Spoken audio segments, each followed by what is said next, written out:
श्री गणेशाय नमः।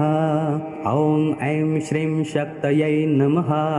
या देवी सर्वभूतेषु मा चन्द्रघण्टारूपेण संस्थिता। नमस्तस्यै नमस्तस्यै नमस्तस्यै नमो नमः। पिण्डजप्रवरारूढा चन्द्रकोपास्त्रकैर्युता प्रसादं तनुतां मह्यं चन्द्रघण्टेति विश्रुता। वन्दे वाञ्छितलाभाय चन्द्रार्धकृतशेखरां सिंहारूढां दशभुजां चन्द्रघण्टां यशस्विनीं कञ्जनाभं मणिपुरस्थितां तृतीयदुर्गां त्रिनेत्रां खड्गगदा त्रिशूलचापधरां पद्मकमण्डलुमालावराभयकरां पटाम्बरपरिधानां मृदुहास्यां नानालङ्कारभूषितां मञ्जीरहारकेयूरकिङ्किणी रत्नकुण्डलमण्डितां प्रफुल्लवदनां बिम्बाधरां कान्तकपोलां तुङ्गकुचां